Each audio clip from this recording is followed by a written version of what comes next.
राष्ट्रीय स्वयंसेवक संघ ने अपने मुख्य पत्र पांचजन्य में देश की जानी मानी कंपनी इन्फोसिस पर गंभीर आरोप लगाए हैं। 4 पेज की छवि कवर स्टोरी में कहा गया है कि इन्फोसिस एंटी नेशनल ताकतों से जुड़ी है और नक्सलों, वामपंथियों और टुकड़े टुकड़े गैंग की सहयोगी है।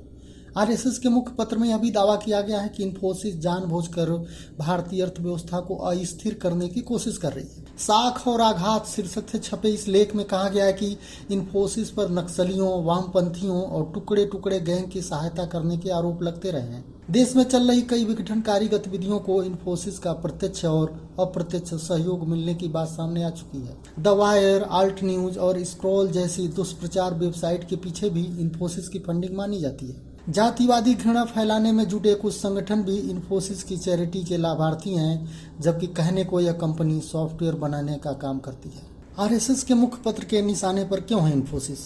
पत्रिका का आरोप है कि आयकर रिटर्न वाले पोर्टल इन्फोसिस ने ही बनाया है, लेकिन उसकी फाइलिंग अभी भी ठीक से शुरू नहीं हो पाई है। जीएसटी की वेबसाइट भी इन्फोसिस ने ही बनाई है, लेकिन खामियों के कारण व्यापारियों में रोष है। और कंपनी मामलों के मंत्रालय की वेबसाइट भी इन्फोसिस ने ही बनाई है, लेकिन इसमें भी खामियां हैं, जिसके कारण उद्यमियों को कठिनाई हो रही है।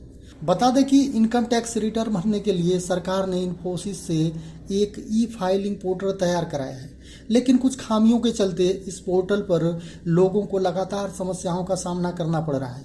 इनकम टैक्स पोर्टल के माध्यम से रिटर्न भरने वालों की शिकायत है कि या तो साइट चल नहीं रही है, और अगर चल भी रही है तो काफ़ी स्लो है। इसी को लेकर 8 जून को वित्त मंत्री निर्मला सीतारमण ने इन्फोसिस के को फाउंडर नंदन नीलेकणी को ट्विटर पर टैग करते हुए परेशानियों को लेकर शिकायत की थी, जिस पर नीलेकणी ने कहा था कि हफ्ते भर में चीजें ठीक हो जाएंगी, लेकिन ऐसा हुआ नहीं। इसी मुद्दे को लेकर वित्त मंत्री निर्मला सीतारमण ने 23 अगस्त को इन्फोसिस के सीईओ और एमडी सलील पारेख को तलब भी किया था और समस्याओं के निवारण के लिए 15 सितंबर तक की डेडलाइन तय किया था। पांचजन्य ने आगे लिखा है कि इन्फोसिस के प्रमोटर्स में से एक नंदन नीलेकणी कांग्रेस के टिकट पर लोकसभा चुनाव लड़ चुके हैं। कंपनी के को फाउंडर नारायण मूर्ति का सरकार विरोधी रवैया किसी से छुपा नहीं है। इन्फोसिस अपने महत्वपूर्ण पदों पर विशेष रूप से एक विचारधारा के विशेष लोगों को बिठाती है।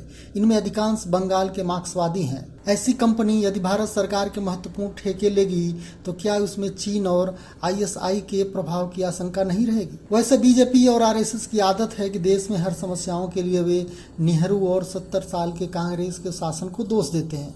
अब इस समस्या के लिए कांग्रेस पर कोई आरोप लगे, ऐसा हो ही नहीं सकता। पांचजन्य ने इसमें भी केंद्र की नाकामियों के बजाय इसे विपक्ष और कांग्रेस की साजिश करार दिया है। पत्रिका ने लिखा है, आयकर रिटर्न के पोर्टल के साथ षड्यंत्र के संदेह का एक अन्य कारण राजनीतिक भी है। हर छोटे मोटे मुद्दे पर हंगामा करने वाले विपक्षी नेता इस विषय पर मौन है। लोग पूछ रहे हैं कि कहीं कांग्रेस के इशारे पर ही कुछ निजी कंपनियां अव्यवस्था पैदा करने के प्रयास में तो नहीं है। पत्रिका ने आगे लिखा है, इन्फोसिस का यह पूरा गड़बड़ झाला एक और बड़े षड्यंत्र का संकेत है। विदेशी शक्तियों की कुदृष्टि हमेशा से भारतीयों के डेटा पर रही है। जीएसटी से जुड़ा डेटा लीक होने के आरोप भी समय समय पर लगते रहे हैं।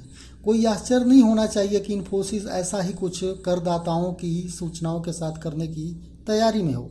बहरहाल सरकार के सामने देश की समस्याओं को उठाने या सरकार के कुछ कार्यों का विरोध करने पर विपक्षी राजनीतिक दलों, नेताओं और देश के कई संगठनों को सरकार से जुड़े लोग और बीजेपी के नेता अक्सर देश विरोधी और टुकड़े टुकड़े गैंग का हिस्सा कहते रहे हैं, जिसका देश के प्रबुद्ध लोगों द्वारा विरोध किया जाना चाहिए था। लेकिन ये लोग मौन होकर सत्ता से जुड़े नेताओं की इन भद्दी टिप्पणियों को अनसुना करते रहे हैं कि चलो ये हमें नहीं कह रहे हैं, लेकिन उन्हें शायद ये पता नहीं था कि एक दिन उनका भी नंबर आएगा। पांचजन्य की इस टिप्पणी पर मशहूर शायर राहत इंदौरी का एक शेर याद आता है, अगर खिलाफ हैं होने दो, जान थोड़ी है, ये सब धुआं है कोई आसमान थोड़ी है, लगेगी आग तो आएंगे घर कई जद में, यहाँ पर सिर्फ हमारा मकान थोड़ी है। ये वीडियो आपको कैसा लगा हमें कमेंट कर जरूर बताएं। वीडियो को लाइक, शेयर और चैनल को सब्सक्राइब करें।